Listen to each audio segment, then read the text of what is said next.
for development. And well, to fund, not necessarily, well, it will be for development, but the purpose of them selling it is to actually fund a cemetery for the rest of the Bellarine. Because Ocean Grove doesn't have a cemetery, and there's various other reasons why they're wanting to fund a cemetery elsewhere. And for them to do that, they've actually got to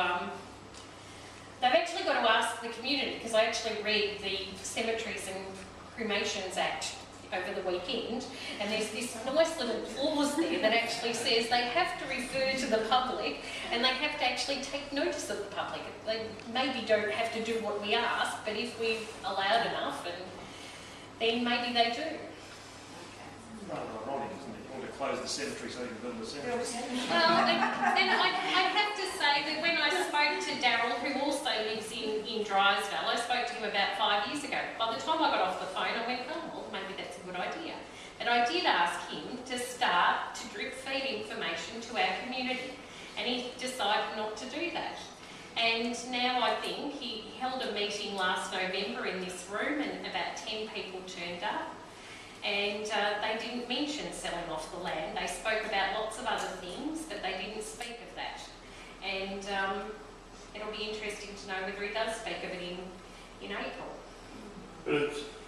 But the people I found when I shifted down, the people of Clifton Springs, the way that they let that pool go down there, and we put a pool in Ocean Grove where they got a bloody surf beach with God may be, or they never ever tried to fix the problem that they had down there. And that's what people are, they complain. Oh, bugger, better than that. And I don't think that's really what happened, but we weren't organised enough, we weren't networked well enough, we weren't consolidated enough to actually fight them. And I think there was a hassle at the time, maybe in the community association, and that we just didn't have a consolidated voice. And it's that voice that we have to keep trying to fight for, that we have to know that maybe by putting it up on the internet, that other people who haven't been here tonight know that this is what we need to do, whether they're here or whether they vote some other way, but that they need to be part of that decision-making process. I think.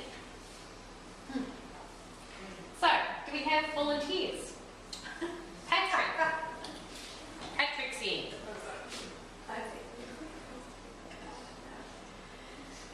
How many do we want? We want 5 or 6? Wendy's in. Good on Wendy. Yeah. Okay. Steve's in. Good on you, Steve. No, you're only cutting down if I don't. That's right, I can't put plastic places anymore. Gillian's in. Come on, somebody I don't know their name of.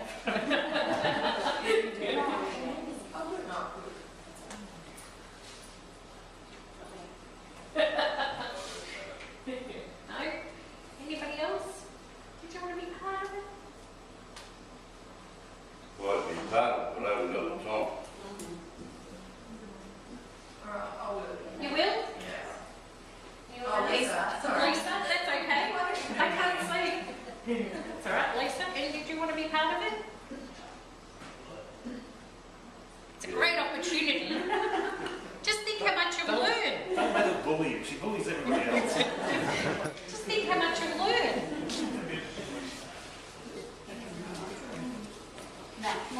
Melinda? Okay. There is a piece of paper that's wandering around, or maybe has stopped. So if you would like, we'd love, it is easy to email out. If you do have email and you do use it, so if I don't have your email address or if you're not signed up to the SpringDale website, please either do so or give me your email and I'll try and do that for you. I'll get somebody else to do it actually. I won't really promise to do that. But if you do have phone or address after that, then please put those down so that we can contact you.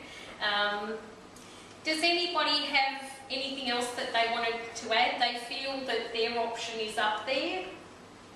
It's just a bit of a curly one, and I don't know if it would be in addition or as the feature. some sort of community garden. Yeah.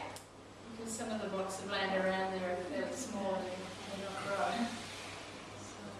I mean, that's actually the perfect thing to have happen on that piece of cemetery land, because we can actually use that, because I've read the act now. You can actually do that sort of thing at the moment. We could actually get permission to actually do that. And I know that Matt Green tried to get that land for Drysdale Primary School to use at one stage for that sort of purpose without any luck. I'm going to study a community garden at the community church on Judy Road. It's been in the paper.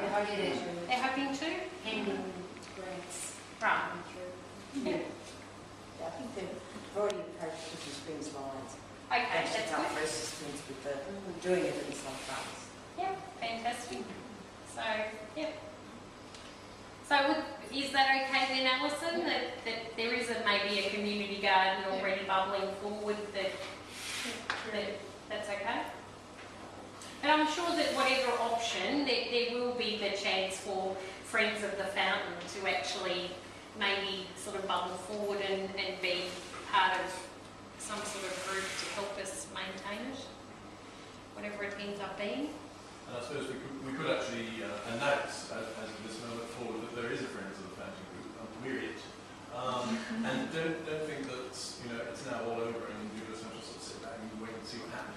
It's very important that that group spends energy making sure that we keep back in touch with you all the time.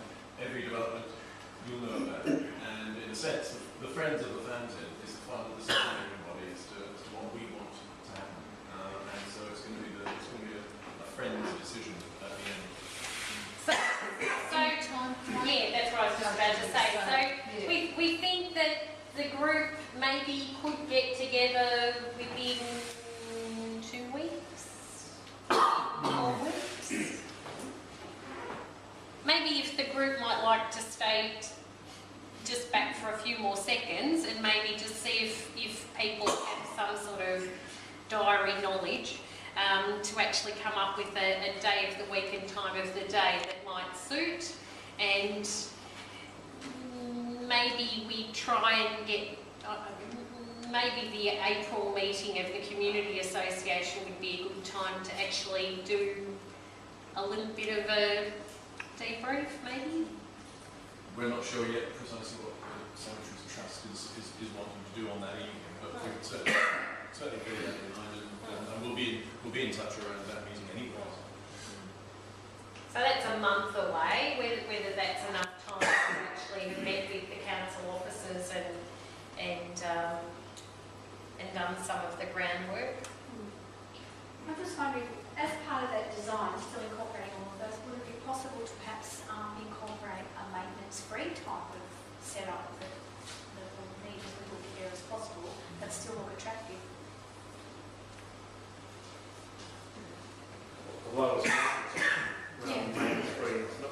Nothing's really maintenance free. Well, you can still get some shrubs that need if you get the information that you need, and there's some sort of... Any garden is only a low maintenance, is never. Low, yeah, that's what I said, low or maintenance. Yeah. Oh, just I just like the free. look at options. Yeah, I like it. know that. I do know that really, but that's okay. With the glass feature, Yep. would there be any problems then with reflection, because there's a fair bit of traffic that And goes through there, and also how strong would it be if there was vandalism on it? Well, that obviously part of the actual design brief to make it, vandal resistant. But the thing about industrial glass is it really is it's incredibly tough. I mean, just think about the glass bricks they use in buildings these days. That's the sort of glass thickness we're talking about here. We're not talking about wine glasses and things like that. We're talking about things that you can chuck a brick at and then break the brick rather than the glass. And that would also be an easy thing to clean if you had to feed it straight out, wouldn't it? Yeah, well, that's right. It is a very low maintenance substrate. 2 bottles of index in my newspapers. You want to? Sorry. That's all right.